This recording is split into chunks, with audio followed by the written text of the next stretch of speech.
በዘመናዊው ዓለም አኗኗሩን በማቅለል የሚያውቁት የብርሃን ባንክ የሞባይል ባንክ አገልግሎት አሁን ደግሞ የበለጠ ዘምኖ ለአጠቃቀም ምቹና ቀላል ሆኖ ለአንድሮይድ ሞባይል ስልክ ተጠቃሚዎች ቀርቧል። አዲሱን የብርሃን ባንክ አንድሮይድ አፕ ወይም መተግበሪያ ከጉግል ፕሌይ ስቶር ላይ ብርሃን ሞባይል በሚል ስም ያገኙታል። ወደ ስልክዎን በመጫን ስለ ሂሳቦ መረጃ፣ ገንዘብ ለማስተላለፍ፣ የሞባይል አየር ሰዓት ለመግዛት፣ ስለ ብድሮ ሁኔታና ሌሎች በርካታ አገልግሎቶችን ለማግኘት በቀላሉ ይጠቀሙበታል። ለበለጠ መረጃ በአቅራቢያው ወዳለ የብርሃን ባንክ ቅርንጫፍ ጎራ ይበሉ። ብርሃን ባንክ እንደ ስማችን ብርሃን ነው ስራችን። የመጀመሪያውን ጉዳይ እንመልከት። የኪሊያን ኤምባፔን ጉዳይ እናንሳ። ያልተጎዳ ጉልበቱን የታከመው ኪሊያን ኤምባፔ ትናንትና እንግዲህ ሲጫወት ተመልክተናል። ይህንን ጉዳይ እናንሳ። በሪያል ማድሪድ በኩል ትልቅ ቅሬታ የፈጠረ ደግሞም ፈገግ የሚያስባል አይነት ዜና ነበር። እንመልከት ይህን ጉዳይ። ትላንትና ፈረንሳይ ከብራዚል ጋር ባደረጉት የወዳጅነት ጨዋታ በጂሌት ስቴዲየም በማሳቹሴትስ ጎል አስቆጥሯል ተጫዋቹ ኪሊያን ኤምባፔ። ፈረንሳይ ብራዚልን አሸንፋለች። ግን ሰሞኑን በጣም ትልቅ ጉዳይ ነበር። ራሱ ካስተባበለውም በኋላ በቃ ትልቅ ዜናነቱ አላበቃም። የሪያል ማድሪድ የሜዲካል ስታፍ ነው የተጫዋቹ የማገገሚያ ጊዜ እንዲራዘም እና ጉዳቱ አይነት የትኛው እንደሆነ እስኪታወቅ ድረስ ወደ 3 ወር ገደማ እስኪጠበቅ ድረስ በሪያል ማድሪድ መጠን ካለ ክለብ የማይጠበቅ አይነት ከዚህ በፊትም እንዲህ አይነት ታሪክ ሰምተን ማወቃችንን እኔ እንጃ። አንድ ተጫዋች የቀኝ እግሩን ተጎድቶ የግራ እግሩን ከሆነ ምርመራ የተደረገው የሚገርም ነው። ግን ይሄ በኤምባፔ ብቻ ያለ አይደለም። በሪያል ማድሪድ ሌሎች ተጫዋቾችን በተመለከተ የተጫዋቾቹ ጉዳት የሚሳንድል የሚደረግበት መንገድ፣ የሚያዝበት መንገድ በጣም አሳሳቢ ይሆናል። ለመጀመሪያ ጊዜ ተጎድቷል የተባለው ዲሴምበር 7 ከሴልታ ቪጎ ጋር ሳንቲያጎ ቤርናቤው ላይ ባደረጉት ጨዋታ ነው። ስቴዲየም ውስጥ ታስታውሺ እንደሆነ ከዚህ ጨዋታ ሽንፈት በኋላ በሴልታ ከተሸነፉ በኋላ ፕሬዚደንቱ ፍሎረንቲኖ ፔሬዝ፣ ቪኒሲየስ ጁኒዮር እና ሌሎች የሪያል ማድሪድ ተጫዋቾች ላይ ደጋፊዎቹ ከፍተኛ ተቃውሞ ያሰሙበት ጨዋታ ነበር እና የተጎዳው የግራ ጉልበቱን ነበር። ግን ዶክተሮች የኤምአርአይ ስካን ሲወስዱ የቀኝ ጉልበቱን ነው የወሰዱት እና መጀመሪያ ይህንን መረጃ ያወጣው አንድ ጋዜጠኛ ነው። ፈረንሳይ ጋዜጠኛ ዳንኤል ሪዮሎ የሚባል ጋዜጠኛ ነው። ለራዲዮ ሞንቴ ካርሎ ወይም አርኤምሲ ለሚባል የፈረንሳይ ብዙሃን መገናኛ የሚሰራ ነው። ከዛ በኋላ እንደምትጠብቂው ሪያል ማድሪድ ከተለያዩ ብዙሃን መገናኛዎች በተለይ ከስፔን እና ከፈረንሳይ ብዙ ጥያቄ ቀርቧል። ይሄ መረጃ እውነት ነው ወይ በሚል ማለት ነው እና ሪያል ማድሪድ ሁሉንም ጥያቄዎች ምላሽ ላለመስጠት ወስኗል። አንዳንዶቹ ላይ ደግሞ መረጃው ውሸት ነው ብሎ ዲና ያደርጓል። ይሄ ተጫዋች መጀመሪያ በሴልታ ቪጎ ጨዋታ ዲሴምበር 7 ከተጎዳ በኋላ ቀጥሎ የመጣው ጨዋታ ከማንቸስተር ሲቲ ጋር በቻምፒየንስ ሊግ የመጀመሪያው ዙር በሊግ በሚሉት እነሱ በሊግ በአዲሱ የቻምፒየንስ ሊግ ፎርማት ማለት ነው። እዛ ጨዋታ ላይ በቃ አልደረሰም፣ ይደርሳል አይደርስም ሲባል ቆየና ዲሴምበር 10 ነው የጨዋታ የተደረገው። ያ ጨዋታ ዘለለው እና ለዛ ጨዋታ በቃ በተሟላ ፊትነስ ላይ ስላልሆነ ነው ያልተጫወተው ተባለና ግን ይሄው ስህተት ያለበትን አሰስመንት በመያዝ ተጫዋቹ አልተጎዳም የሚል ግምገማ ስለነበር ከ4 ቀን በኋላ ከአላቬስ ጋር በነበረ ጨዋታ 90 ደቂቃ ተጫወተ። ይሄ ዲሴምበር 14 ነው። ከዚህ ጨዋታ ከ3 ቀን በኋላ ደግሞ ታስታውሺ እንደሆነ የክርስቲያኖ ሮናልዶን በአንድ አመት ብዙ ጎል የማስቆጠር ክብረ ወሰን ለመጋራት ወይም ለማሻሻል ይጫወት ነበር እንደምታስታውሹ እና ከመጨረሻዎቹ እድሎቹ መካከል አንደኛው ታላቬራ ከሚባለው ቡድን ጋር በኮፓ ዴል ሬ የተደረገ ጨዋታ ነው። እንግዲህ ከተጎዳ ጉልበቱ ጋር ሆኖ መጀመሪያ ከአላቬስ ጋር ተጫወተ፣ ቀጥሎ ከታላቬራ ጋር ለሪካርድ ሲባል ተጫወተ። ከዛ ከ3 ቀን በኋላ ደግሞ ተጫዋቹ ምቾት አጥቶ ህመም እየተሰማው ጭምር ግን የኤምአርአይ ውጤቱ የሚያሳየው ደህና የሆነው የተጎዳው ጉልበቱ ስላልተመረመረ ነው። ችግር የገጠመው ጉልበቱ ስላልተመረመረ ነው እና ሐኪሞቹ ደህና ነው በቃ ዲስኮንፈርት በሚል 3 ተከታታይ ጨዋታዎችን የአይሲቲ ጨዋታ ካለፈው በኋላ 90 ደቂቃዎች ነው የተጫወተው። ያ ዲስኮንፈርት ቀጥሎ ማለት ከሴቪያ ጋር ነው ቀጥሎ የተጫወቱት ዲሴምበር 20 እና በኋላ የገና ሰሞን ደረሰ፣ የአዲሱ አመት መግቢያ ደረሰ እና ያው የሪያል ማድሪድ ተጫዋቾች ረፍት ነበራቸው። ግን በዚያ ሰሞን አንድ ምልክት ታይቶ ነበር። አገግሟል ከተባለ በኋላ 3 ተከታታይ ጨዋታዎችን 90 ደቂቃ ከተጫወተ በኋላ እንደ ባህል ሆኖ ሪያል ማድሪድ የበዓል ሰሞን ልምምዶቹን ለደጋፊዎቹ ክፍት ያደርግ ነበር። በቫልዴቤባስ በክፍት ይደረግ ነበርና ጉልበቱን እየያዘ ነው ልምምድ ይሰራ ነበር። የግራ ጉልበቱን እያመመው እንደሆነ በሚያስታውቅ ሁኔታ አሁን ይሄ ለሚዲያዎች እና ለእግር ኳስ ታዳሚያን ዝግ የተደረገ ልምምድ ስላልነበር ዲስኮንፈርቱ ይታይ ነበር እና በቃ ጨርሶ አላገገመም ማለት ነው እየተባለ ማለት ነው። በሚቀጥለው ቀን ሌላ ተጨማሪ ቴስት ተሰራ እና ሪያል ማድሪድ የግራ ጉልበቱ ላይ ስፕሬን አለ ህመም አለው የሚል የሕክምና ምርመራ ነው ይፋ በክለቡ ዌብሳይት ላይ ይፋ የተደረገው። ከዚህ ከጥቂት ቀናት በኋላ ኒኮ ሚሂች የሚባሉ ከዚህ በፊት የሪያል ማድሪድ ዶክተር የነበሩ በሻቢ አሎንሶ አሰልጣኝነት ዘመን ከዚህ ኃላፊነታቸው የተገለሉ ግን ደግሞ አልቫሮ አርቤሎዋ የመጀመሪያ ልምምዱን ጃንዋሪ 13 ባሰራበት ጊዜ አብሮ በልምምድ ሜዳ የታዩት ሰው ከእምባፔ ጋር ሲነጋገሩ ይታይ ነበር። የመጀመሪያው ጉዳቱ የገጠመው እዛ የሴልታ ቪጎ ጨዋታ ላይ ነው። መጨረሻ ላይ ነው ተጫዋቹ እኔ ወደ ፓሪስ ሄጄ ቼክ ማድረግ አለብኝ ብሎ የሪያል ማድሪድ ሰዎችን የሪያል ማድሪድ ዶክተሮችን አሰስመንት እንደማይቀበል የተናገረው። አብረውት ሚሂች የሚባሉት ዶክተር ወደ ፓሪስ ሄደው ነበር። ከዛ ጉዳቱ ከ2 ወር በላይ ሆኖት ዲሴምበር 7 ነው ለመጀመሪያ ጊዜ የተጎዳው። ፌብሩዋሪ 25 በቻምፒየንስ ሊግ ከቤንፊካ ጋር በተደረገው የመልስ ጨዋታ በሳንቲያጎ ቤርናቤው በተከናወነው ጨዋታ እዛ ጨዋታ ላይ ነው በቃ ለመጨረሻ ጊዜ እንደማይሰለፍ የተረጋገጠው። ከዛ ጨዋታ 3 ቀን በፊት ግን ከኦሳሱና ጋር በጣም አስቸጋሪ በሆነ ጨዋታ 90 ደቂቃ ተጫውቶ ነበር እና በትንሹ 2 ወር ተኩል ግን ከተለጠጠ እስከ 3 ወር አካባቢ ድረስ ጉዳቱ የትኛው እንደሆነ ሳይታወቅ ነው ሲጫወት የቆዩ። አሁን ጀስት አስቡ አንዳንድ ተጫዋቾች አስታውሳለሁ የኤሲኤል ጉዳት ዩሪየን ቲምበር አርሰናል ውስጥ የተጫወተ የመጀመሪያው ጨዋታ ላይ ነበር የተጎዳው። ሲዝኑን በሙሉ ነው ከውድድር ውጭ የሆነው። ምናልባት በሕክምና አነጋገር ስሜት ይሰጥ እንደሆነ አላቅም፣ ግን ያን የነበረው አንደኛው ነገር ተጫዋቹ ተጎድቶ ተጨማሪ 5 ደቂቃ ተጫውቷል።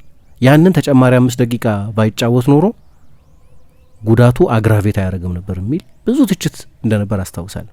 5 ደቂቃ አይደለም እምባፔ የተጫወተው 5 ደቂቃ አይደለም። እንዲያውም ሪያል ማድሪድ ከጉዳቱ በኋላ ካደረጋቸው ቀጥሎ ከመጡት 9 ጨዋታዎች 8ቱን ተጫውቷል እና 8 90 ደቂቃ ነው የተጫወተው።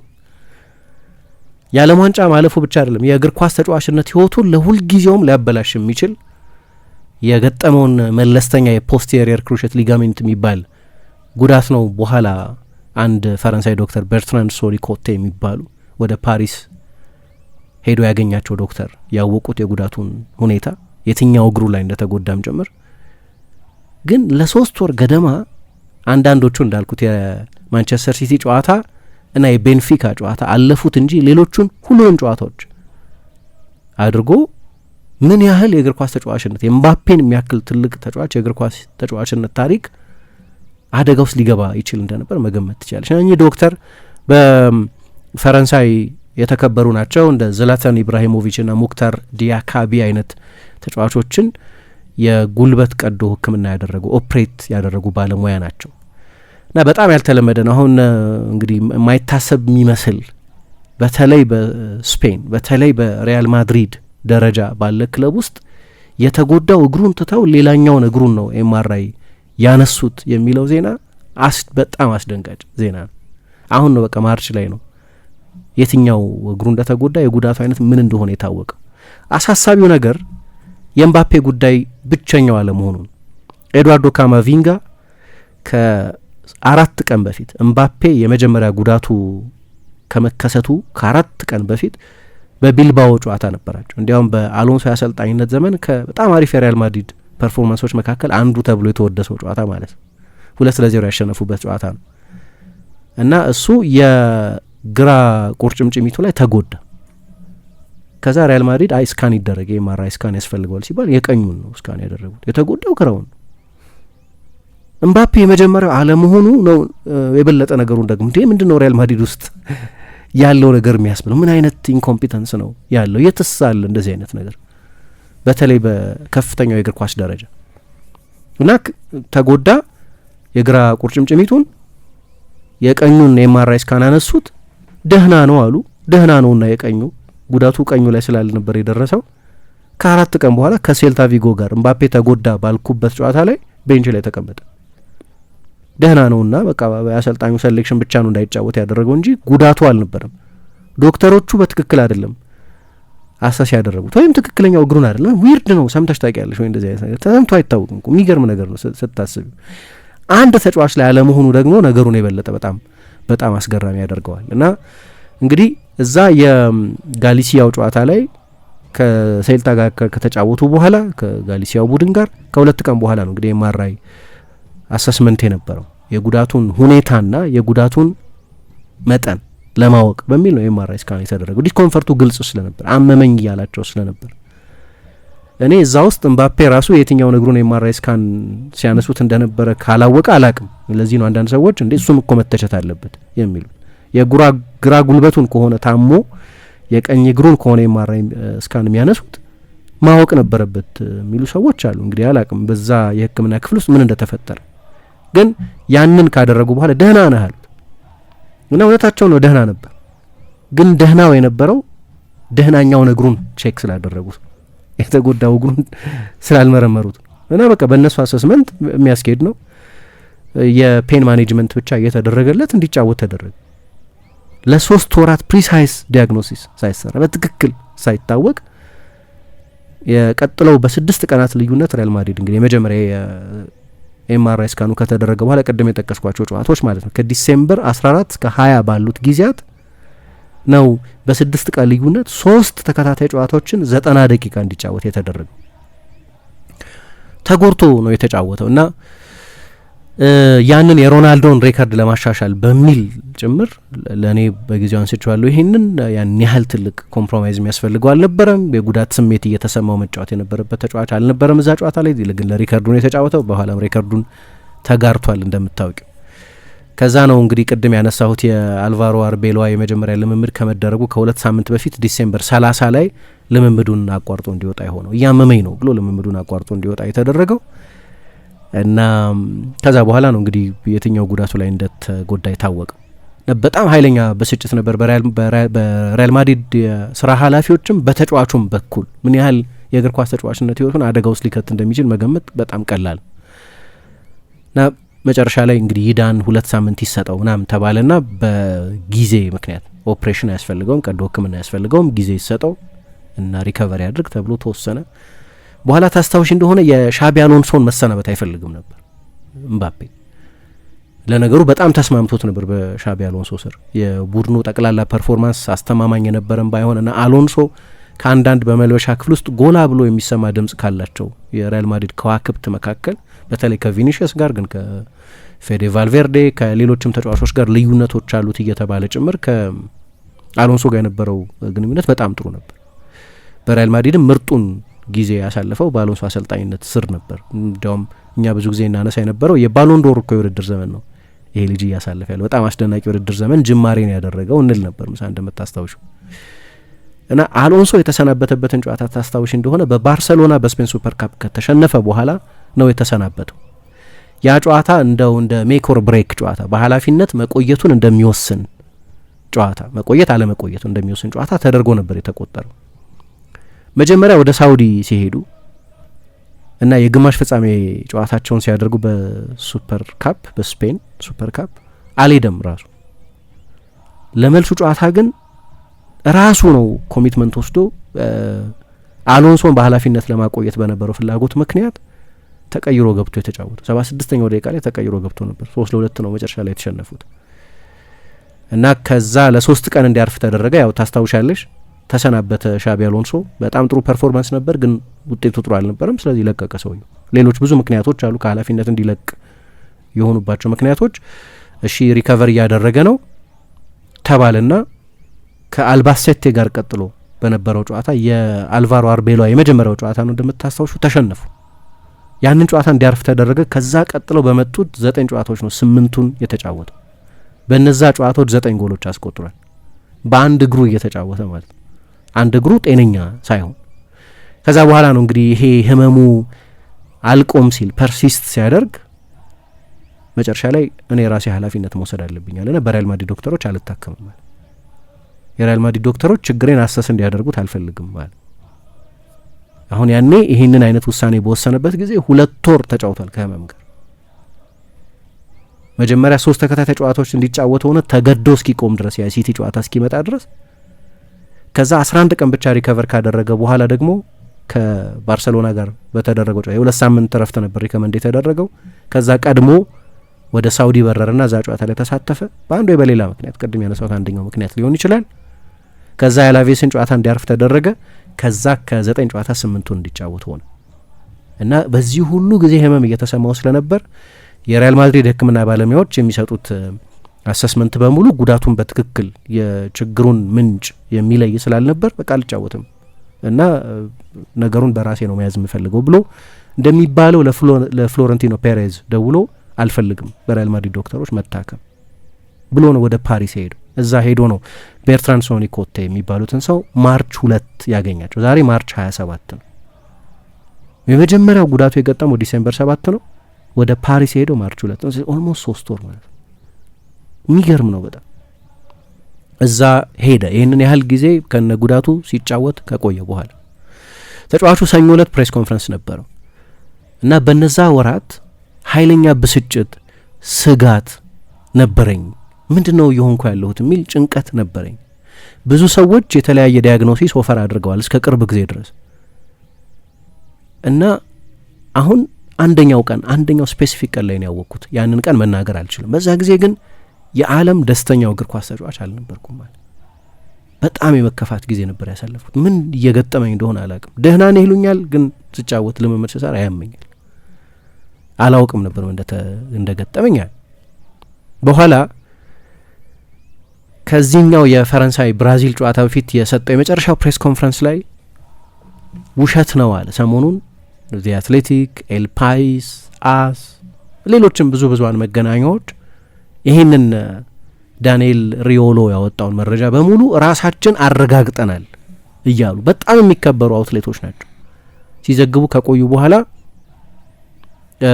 አሁን ሁለቱም ጉልበቴ ደህና ነኝ እና ክለቡንም በጣም አመሰግናለሁ፣ ስለ ሪያል ማድሪድ ዶክተሮች የተነገረው ነገር ውሸት ነው አለ። ሪዮሎ ወጣና አሁን ዋሸህ ራስህ፣ ሪያል ማድሪድ አዞህ ነው፣ ለሪያል ማድሪድ ኢሜጅ መጥፎ ስለሆነ የሪያል ማድሪድ ሕክምና ባለሙያዎች እንደዚህ ናቸው ከተባለ በኋላ ማን አምኖ ይታከማል? አሁን የሪያል ማድሪድ ተጫዋች ነው፣ ትልቁ ተጫዋቻቸውን፣ ትልቁ የሪያል ማድሪድን አሴት የ200 ሚሊዮን ዩሮን ተጫዋች እንደዚህ ሚስ ሃንድል ካደረጉ የትኛው የሪያል ማድሪድ ተጫዋች ያምናቸዋል? የትኛው ከሌላ ክለብ ወደ ሪያል ማድሪድ መዘወር የሚፈልግ ተጫዋች ሜዲካል ሲደረግ ለምሳሌ የትኛው ትረስት ያደርጋቸዋል? ሪያል ማድሪድ አዞት ነው አለ ና አስተባበለ። አይ አይደለም ና ብሎ አስተባበለ። ግን ሌኪፕ ራሱ በጣም ሰፊ ዘገባ ነው የሰራው ይህንን ጉዳይ ይህንን ካለ በኋላ ጭምር ነው ሰፊ ዘገባ የተሰራው ና በኋላ ለክለቡ ፕሬዚደንት ደውሎ ነው እንግዲህ ከዚህ በኋላ በተለይ ክሪስቶፍ ቡዶ በሚባሉት የሪያል ማድሪድ ዶክተር በተለይ መታከም አልፈልግም። እሳቸው ናቸው ጤነኛውን እግሩን ኤምአርአይ ስካን አድርገው ደህና ከሆነ ምናምን ያሉት። ደህና ነህ፣ ትንሽ የሆነ ነገር ቢሰማህ ነው በፔን ማኔጅመንት በኢንጀክሽን ደህና ትሆናለህ፣ ትጫወታለህ ብለውት ለፈረንሳይም ለሪያል ማድሪድ ምን ያህል አደገኛ እንደሆነ ፈረንሳይ የዓለም ዋንጫ ልታሸነፍ ተስፋ ካላት በዋነኝነት እምባፔ ስላላትም ብዙ ታለንትር ተጫዋቾች አሉ፣ ግን የቡድኑ አንበል ነው፣ የቡድኑ ትልቁ ተጫዋች ነው። ለ10 ዓመት የፈረንሳይ ብሔራዊ ቡድን ቤስቱ ተጫዋች ነበር እና የሰውየው የትሪትመንት ፕሮቶኮል ትክክል አልነበረም እና ዳንኤል ሪዮሎ የራዲዮ ሞንቴ ካርሎ የተከበረ ጋዜጠኛ ነው፣ አፍተር ፉት የሚባል ፕሮግራም አለ። እዛ ፕሮግራም ላይ ነው መጀመሪያ መረጃውን ያፈነዳው። ከዛ በኋላ ነው እያንዳንዱ ብዙሃን መገናኛ እንደሚገባም ከሪያል ማድሪድ ሰዎች ዲአትሌቲክስ ሳይቀር ሄዶ አንዲስክሎዝድ የሆነ ለስራ ደህንነታቸው ሲሉ ስማቸውን ዲስክሎዝ ማድረግ መግለጽ ያልፈለጉ ባለሙያዎችን ጭምር አግኝቼ አረጋግጬ ብሎ የኒውዮርክ ታይምስ ጥላ ስር ያለ ነው እንደምታውቂው ዲአትሌቲክ ያንን ዘገባ ይዞ ወጥቷል እና በእኔና በሪያል ማድሪድ መካከል ግልጽ ኮሚኒኬሽን ነበር ምናምን እና በኋላ አሁን የተከተለው ስትራቴጂ የውሸት ስትራቴጂ ነው እና በግልጽ ነው የምናገረው፣ ዋሽቷል። ግን ይህንን እንዲዋሽ ያስገድደው ሪያል ማድሪድ ነው፣ ለሪያል ማድሪድ ኢሜጅ ጥሩ አይደለም በሚል አለ። ቅድም የካማቪንጋን አነሳው አይደል? በቀደም ደግሞ ማን ተጎዳ ተብሎ ሰማን? ቲቦ ኩርቷ የማንቸስተር ሲቲ ጨዋታ ላይ ተጎዳ። በኋላ ሲሰማ መጀመሪያ የተጎዳው ልምምድ ላይ ነው ሲያሟሙቅ። ጨዋታው ከመጀመሩ በፊት ኃይለኛ ዲስኮምፈርት ነበረው እና አይ በቃ ይጫወት ደህና ነው ተባለና ተጫወተ እና ትልልቅ ሙከራዎች አዳነ። በእርግጥ ለምን ትልቅ ግብ ጠባቂ እንደሆነ ያሳየባቸውን ትልልቅ ሙከራዎች አዳነ። ከዛ ግን መጨረስ አልቻለም። አንድሬ ሉኒን ገባ። እሱን አንስቻለሁ። ምባፔን አንስቻለሁ፣ ካማቪንጋን አንስቻለሁ፣ ኩርቷን አንስቻለሁ። አሁን አንዳንድ ተጫዋቾች ለምሳሌ ሲያሟሙቁ ይጎዱና በኋላ እስቲ ጨዋታውን ይጀምር ነው ተብሎ 5 ደቂቃ ምናምን የሚቆዩ ተጫዋቾች አሉ። ሳሊባ 3 ደቂቃ ነው የቆየው በአንፊልድ ከሊቨርፑል ጋር በነበረው ጨዋታ። ሲያሟሙቅ ዲስኮንፈርት ነበረው ተባለና በኋላ ግን ወዲያው ነው እንዲቀየር የተደረገ። ይሄኛው 45 ደቂቃ ነው የተጫወተው፣ ሙሉ 45 ደቂቃ ነው የተጫወተው። ስለዚህ ይሄ የሪያል ማድሪድን የሕክምና ዲፓርትመንት በሙሉ ጥያቄ ምልክት ውስጥ የሚከት ብቻ ሳይሆን ባለፉት ዓመታት ከጉዳቶች መብዛት ጋር ታስታውሽ እንደሆነ በአንድ የውድድር ዘመን 65 ጉዳት ነበር የሪያል ማድሪድ ተጫዋቾች የገጠማቸው እና የፊትነስ አሰልጣኞችን ሳይቀር በተለያየ ጊዜ ሲቀያየር ቆይቷል።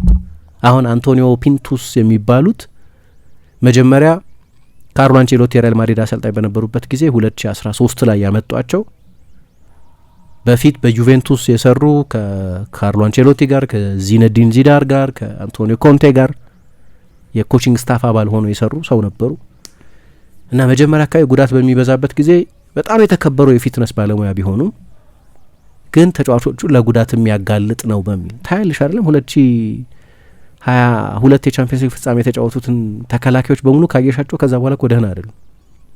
ኤደር ሚሊታኦ፣ ዳቪድ አላባ፣ ዳኒ ካርቫሃል እዛ ፋይናል ላይ ባይጫወትም ግን ፌርላን ሜንዲ በሙሉ ከባባድ ጉዳት ነው የገጠማቸው። አሁን አንዳንዶቹ ሰዎች ይሄማ ኮኢንሲደንስ አይደል አጋጣሚ አይደል።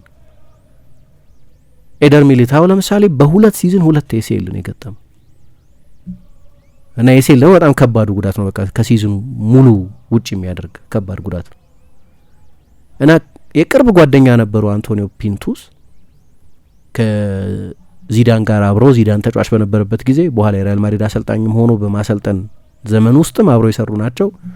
ደስተኛ ስላልነበር የሀገሩን ሰው አመጣ። ግሪጎሪ ዱፖ የሚባሉ ፈረንሳይ ብሔራዊ ቡድን የ2018ቱን የዓለም ዋንጫ ባሸነፈበት ጊዜ የዛ ቡድን የፊትነስ አሰልጣኝ ነበሩ።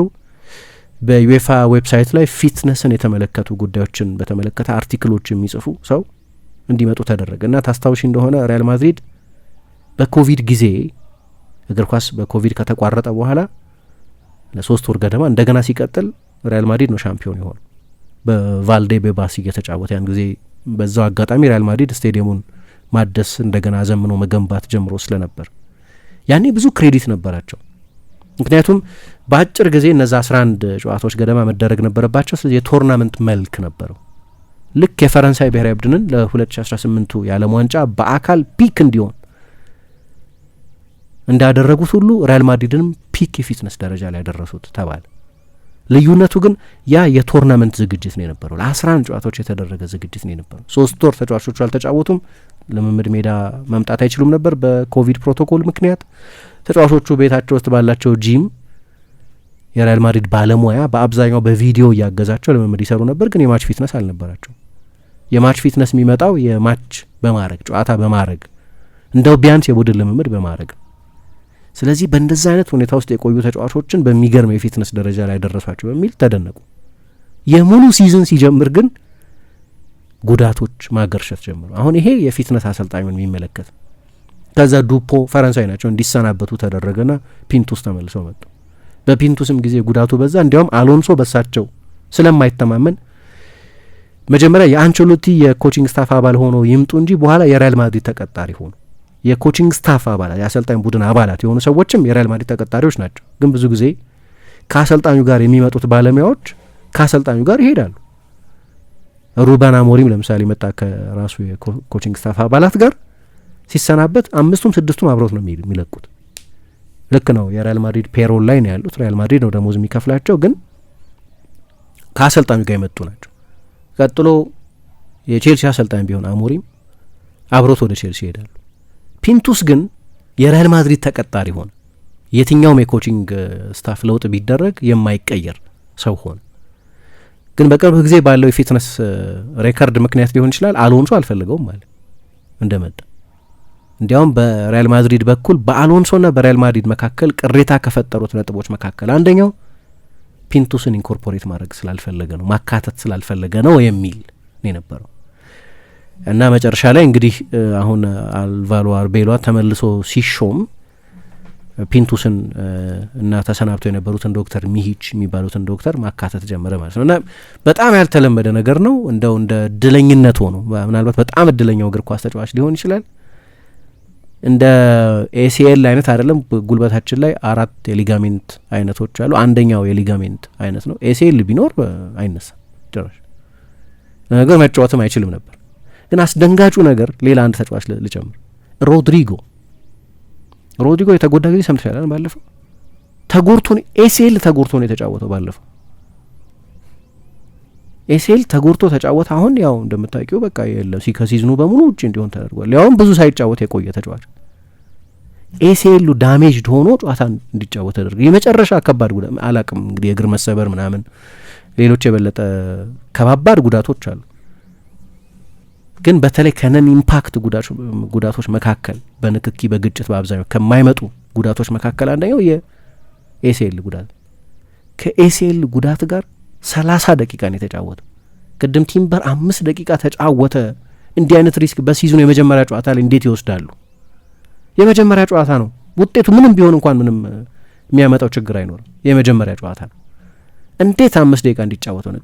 ያንን ዲስኮንፈርት እንዳለው ካወቁ በኋላ ከረፍት በኋላ መመለስ አልነበረበትም። ከረፍት እንደተመለሰ 50ኛው ደቂቃ ላይ ወደቀ። ከዛ በኋላ አመቱ ሙሉ አልተጫወተም እንደምታስታውሹ።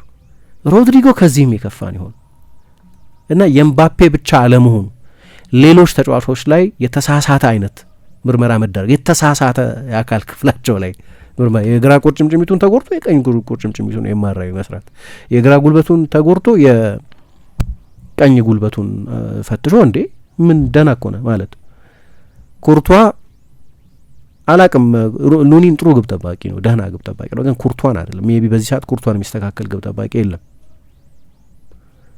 ኩርቷን በወሳኝ የቻምፒየንስ ሊግ ጨዋታ ማጣት ለምሳሌ በዚህ ምክንያት በዚህ ስህተት ምክንያት ያው ሪያል ማድሪድ ማንቸስተር ሲቲን 3-0 አሸንፏል የመጀመሪያው ጨዋታ ላይ እና ማንቸስተር ሲቲ 11-11 እንኳን ቢጫወት ያንን ውጤት ለመቀልበስ ተአምር ያስፈልገው ነበር። ኦልሞስት ያለቀ ጨዋታ ነው። ኦልሞስት ላለቀ ጨዋታ ለምንድን ነው ግብ ጠባቂሽ እንደ ተጎዳ እያየሽ መጀመሪያ ጨዋታ የምታስጀምር? እዚሁ ሜዳ ላይ ሉኒን ሪያል ማድሪድ ሲቲን አሸንፎ ሲያልፍ የጨዋታው ኮከብ ነበር። ኮምፒተንት ግብ ጠባቂ እኮ ነው። እንዲሁም የሆነ ጊዜ እያሳየ በነበረው ብቃት እንዴት ቁጥሩ 2 ይሆናል አሁን? ወይ መልቀቅ አለበት እንጂ መቼስ ኩርቷን ማስቀመጥ አይችልም። መልቀቅ አለበት ሲባል የነበረ ግብ ጠባቂ ነው። እንዴት ለዛ ጨዋታ አታምኙ? እና ከዛ ተጫወተ እንግዲህ 6 ሳምንት መሰለኝ የተባለ ይሄ የኩርቷ ጉዳት ይሄ ሁሉ የሆነ ያለው በሪያል ማድሪድ ሜዲካል ዲፓርትመንት በጣም ያልተለመደ ድክመት ነው። እንግዲህ ሪያል ማድሪድ ውስጥ እንደሚሰማው ለበርካታ አመታት የሪያል ማድሪድ ተጫዋቾች በክለቡ ሜዲካል ዲፓርትመንት ደስተኞች አይደሉም። ሪያል ማድሪድ እንዲያውም የሎስ አንጀለስ ሌከርስ የሚባል የአሜሪካ የቅርጫት ኳስ ቡድን አለ፣ የኤንቢኤ ቡድን። የዛን ቡድን ፍራንቻይዝ ሳይቀር ነው ከምባፔ ጋር የትሪትመንት ፕሮቶኮሉን ለማነጻጸር ግንኙነት አድርጎ ነበር። ራሱም ሪያል ማድሪድም ደስተኛ አይመስለኝም እና የሚገርም ነገር ነው፣ ያልተለመደ ከዚህ በፊት ሰምቼው ማላቀው ነው። ቢያንስ እንደዚህ አይነት ነገር የግራ እንትኑን ተጎርጦ የቀኙን ተመረመረ እና ያ ከሆነ በኋላ 3 ወር ተጫወተ የሚለው ነገር በጣም ያልተለመደ ነው። ለማንኛውም ጥሩ ነገሩ ጉዳቱ ስር ሳይሰድ እና ሳይከፋ እና የዓለም ዋንጫውንም ጆፓርዳይዝ ሳያደርግበት ማገገሙ ነው። ግን በጣም ያልተለመደ ዜና ነው።